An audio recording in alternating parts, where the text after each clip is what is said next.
નમસ્કાર વિદ્યાર્થી મિત્રો, તમારું ખૂબ ખૂબ સ્વાગત છે મારી આ ચેનલ સ્ટડી વિથ નેન્સીમાં। જો હજી સુધી તમે મારી આ ચેનલને સબસ્ક્રાઇબ ના કરી હોય તો જલ્દીથી સબસ્ક્રાઇબ કરજો। આજે આપણે પ્રકરણ નંબર 10 બીજગણિતીય પદાવલી સ્વાધ્યાય 10.1 નો પ્રશ્ન નંબર 3 જોઈશું। તો અહીંયા જોવો, આપણને પ્રશ્ન નંબર 3 આપેલો છે કે નીચે આપેલી પદાવલીમાં અચળ સિવાયના પદોનો સંખ્યાત્મક સહગુણક શોધીને લખો। તો અચળ સિવાયના પદ એટલે આને આપણે શું કહીશું? ચલ કહીશું, કે જે અચળ સિવાયના એટલે જે અચળ નથી તેવા પદ એટલે શું થાય? ચલ થાય। એટલે આપણે જે પદાવલી આપેલી છે અહીંયા નીચે તમને જોવો એ પદાવલી આપેલી છે, પદાવલીમાંથી છે અચળ સિવાયના એટલે જે ચલ વાળા પદો છે। ચલ એટલે જેને આપણે X, Y, Z, T, N, G પણ આપણે નામ આપીએ તો આવા જે મૂળાક્ષરો વાળા ચલ વાળા પદ હોય જેની કિંમત આપણને ખબર નથી, આપણે શોધવાનું છે એનો સંખ્યાત્મક સહગુણક। સહગુણક એટલે કે એનો જેની સાથે ગુણાકાર થયેલો છે તે, કે આમ 3x છે તો 3x નો સહગુણક કયો થાય? સંખ્યાત્મક સહગુણક। એટલે આ 3 એનો સહગુણક કહેવાય, કે x નો જેની સાથે જે ચલ છે એનો આપણે જેની સાથે ગુણાકાર કરીએ એ સંખ્યાને જેની સાથે આવેલી હોય સંખ્યા તેને આપણે શું કહીશું? સહગુણક કહીશું। એટલે આ 3x છે તેમાં સહગુણક શું થાય? 3 થાય। તો અહીં આપણને નીચે પદાવલી આપેલી છે એમાંથી આપણે જે અચળ પદનો, આપણે પહેલા તો અચળ સિવાયના પદ એટલે ચલ પદ શોધવાનું અને પછી એનો સંખ્યાત્મક સહગુણક શોધીને લખવાનો। તો અહીંયા જોવો પદાવલી આપેલી છે એમાંથી આપણે જે ચલ પદ છે તે લખવાનું અને એનો સહગુણક અહીંયા લખવાનો। તો અહીંયા તમને જોવો પહેલી પદાવલી આપેલી છે 5 - 3t નો વર્ગ। પહેલી પદાવલી શું દીધી છે? 5 - 3t નો વર્ગ। તો આમાં જે ચલ વાળું પદ છે તો ચલ વાળું પદ કયું થશે? આ તો કેવું છે? સંખ્યા વાળું પદ છે। આપણે કેવું?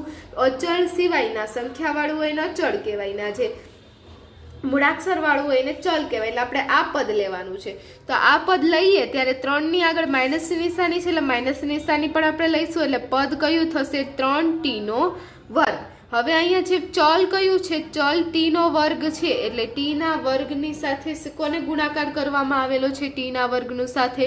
તો આ t નો -3t નો વર્ગ એટલે આમ થાય -3 × t નો વર્ગ। આ તમારે લખવાનું નથી, આ સમજાવવા માટે લખ્યું છે। તો હવે જુઓ, આવી રીતે -3t નો વર્ગ આવી રીતે થશે, -3 × t નો વર્ગ એટલે આ સાથે સંખ્યા કઈ થશે? ગુણાકાર સહગુણક -3 થશે। એટલે આ જે પદ છે એમાંથી ચલ પદ -3t નો વર્ગ અને -3t નો વર્ગ એટલે t ના વર્ગને જેની સાથે ગુણાકાર કરેલ છે તે, એટલે એ સંખ્યા કઈ થશે? -3 થશે। આ જે સાથે આપણે ગુણાકાર કરીએ એ સંખ્યા લખવાની રહેશે। હવે પછી બીજી પદાવલી આપેલી છે 1 + t નો વર્ગ + t નો ઘન। તો હવે તમે અહીંયા જોશો કે અહીંયા 1 છે એ અચળ છે, એના સિવાયના t નો વર્ગ અને t નો ઘન એ ત્રણેય કેવા છે? ચલ પદ છે। તો ત્રણેયને આપણે અલગ અલગ પદ લઈશું, કે અહીં તમે સરવાળાની નિશાનીથી ત્રણેય પદ અલગ અલગ પડે છે એટલે આપણે ત્રણેય પદ અલગ અલગ લઈશું। એટલે t, પછી બીજું પદ કયું થશે? t નો વર્ગ, અને ત્રીજું પદ કયું થશે? t નો ઘન। તો હવે t, તો t ને કેની સાથે ગુણેલ છે? t સાથે કોઈ સંખ્યા જ નથી એટલે આપણે શું લેવાનું? 1, કેમ કે 1 × t કેટલા થઈ જાય? 1 જ થઈ જાય।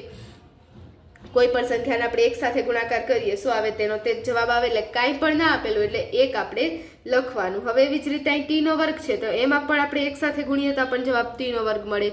એવી જ રીતે t નો ઘન, તો એનો પણ સહગુણક શું થઈ જશે? 1। જ્યારે સહગુણક આપેલો ન હોય ત્યારે આપણે સહગુણક કેટલો લેવાનો? 1 લેવાનો। એના પછી આપણને ત્રીજી પદાવલી આપેલી છે x + 2xy + 3y। તો આમાં જે ત્રણેય પદ છે ત્રણેય પદ મૂળાક્ષર વાળા છે એટલે ત્રણેય પદ ચલ છે। તો જુઓ, ત્રણેય પદ ચલ થશે એટલે પહેલું આપણું પદ થશે x, બીજું પદ થશે +2xy, અને ખાલી xy લખો તો પણ ચાલે, આગળ પ્લસની નિશાની લગાડો તો પણ ચાલે। આમાં પ્લસની નિશાની છે એટલે 3y, xy, 2xy ને 3y। તો હવે આમાં x ની સાથે કાંઈ પણ ગુણાકાર, એ કોઈ સંખ્યા આપેલી નથી એટલે આપણે શું સમજવાનું? 1 સમજવાનું। એટલે સહગુણક નથી, સહગુણક કેટલો થશે? 1 થશે। હવે સહગુણક એટલે એની સાથે ગુણાકાર કેનો છે? તો x ની સાથે કેનો ગુણાકાર છે? 1 નો ગુણાકાર છે।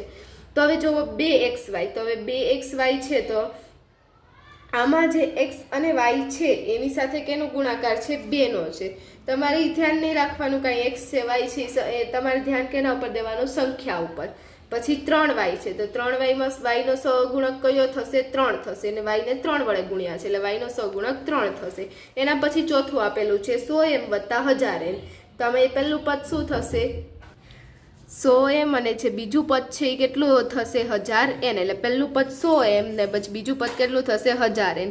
તો આ બે અલગ અલગ પદ થયા. હવે જે 100m છે તેમાં ગુણાકાર કેની સાથે થયો છે m નો 100 આયરે એટલે એનો સહગુણક કેટલો થશે 100 થશે. એવી જ રીતે 1000n છે તો n ને 1000 સાથે ગુણાકાર છે એટલે આગળ આપણે કેટલા લખીશું 1000n એટલે સહગુણક કેટલો થશે 1000 થશે. એના પછી પેલું છે કે -p નો વર્ગ q નો વર્ગ વત્તા 7pq. તો હવે જુઓ અહીં -p નો વર્ગ અને q નો વર્ગ વત્તા 7pq તો બંને પદ થશે એટલે -p નો વર્ગ બંને ચલ પદ છે એટલે પહેલું પદ -p નો વર્ગ q નો વર્ગ થશે અને બીજું પદ થશે 7pq. હવે આમાં કોઈ પણ સંખ્યા આપણને -p નો વર્ગ ને q ના વર્ગમાં આપેલી નથી એટલે આપણે 1 સમજવાનો સહગુણક. પણ કેવો 1 -1 સમજવાનો કેમ કે -1 ને આપણે p નો વર્ગ ને q ના વર્ગ સાથે ગુણશું તો જ આપણને માઇનસના જવાબમાં આવશે. જો આપણે 1 સાથે ગુણીએ તો પ્લસ જવાબ આવે એટલે અહીંયા આપણે શું લખશું -1 લખશું કારણ કે અહીં માઇનસ નિશાની છે એટલે અહીં પણ માઇનસ નિશાની લગાડવાની. હવે અહીં pq છે તો pq નો શું થશે સહગુણક 7 થશે. એના પછી આપણને છઠ્ઠું આપેલું છે 1.2a પ્લસ 0.8b. તો હવે આમાં પહેલું પદ થશે આપણું 1.2a બીજું પદ થશે 0.8b. હવે જોવો આ 1.2a છે તો a સાથે કેનો ગુણાકાર છે 1.2 નો, b સાથે કેનો ગુણાકાર છે 0.8 નો એટલે આપણા સહગુણક શું થશે 1.2 અને 0.8. પછી આપેલો છે 3.14r નો વર્ગ. તેમાં સંખ્યા 3.14r નો વર્ગ છે તો 3.14r નો વર્ગ તો અહીં આખું એક જ પદ દીધું છે આપણને સંખ્યામાં તો આપણે એક જ પદ લેવાનું. હવે 3.14 ગુણ્યા r નો વર્ગ છે તો હવે આ r ના વર્ગની સાથે શું ગુણાકાર છે 3.14 એટલે આપણો સહગુણક કેટલો થશે 3.14. એના પછી આપણને આઠમું આપેલું છે તો 2 કૌંસમાં l ગુણ્યા l પ્લસ b. 2 કૌંસમાં l પ્લસ b છે તો અહીંયા વચ્ચે આ કૌંસની નિશાની છે એટલે આનો મિનિંગ શું થાય 2 ને આપણે l સાથે પણ ગુણાકાર કરીએ 2 ને b સાથે પણ ગુણાકાર કરીએ. કૌંસ ખોલીએ તો 2 ગુણ્યા l 2l થઈ જાય અને 2 ગુણ્યા b એટલે પ્લસ 2b થઈ જાય. આવી રીતે કૌંસ ખુલે એટલે આપણું શું થઈ જાય 2l ને 2b. હવે તમે કૌંસ ખોલેલા વગર સીધું અહીં લખી દો 2l અને 2b તો આપણા બે પદ થશે. આ સમજાવવા માટે કીધું છે કે આપણે 2 ને l સાથે ગુણીએ અને 2 ને b સાથે ગુણીએ. આમાં 2 છે અને l અને b બંને સાથે ગુણાકાર કરવામાં આવેલો છે એટલે આપણા પદ શું થશે 2l અને 2b. હવે 2l 2b છે તો l ને 2 વડે ગુણાકાર કરેલ છે એટલે એનો સહગુણક 2 થશે, b ને 2 વડે ગુણાકાર કરેલ છે એટલે એનો સહગુણક 2 થશે. એટલે એના પછી આપણને નવમું આપેલું છે 0.1y વત્તા 0.01y નો વર્ગ.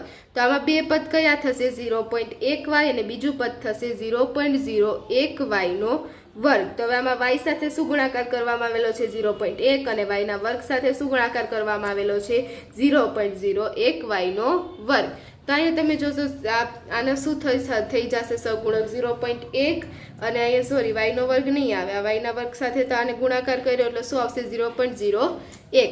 એટલે આપણો જે નવમો દાખલો છે એનો જવાબ આવશે અને અહીં આપણો જે પ્રશ્ન નંબર 3 હતો તે પૂર્ણ થાય છે. જો તમને વિડીયો પસંદ આવ્યો હોય તો લાઈક શેર સબસ્ક્રાઈબ કરજો. જો હજી સુધી તમે મારી આ ચેનલને સબસ્ક્રાઈબ ના કરી હોય તો જલ્દીથી સબસ્ક્રાઈબ કરજો જેથી તમને મારા બધા જ વિડીયો સૌની પહેલાં મળી રહે. Thanks for watching.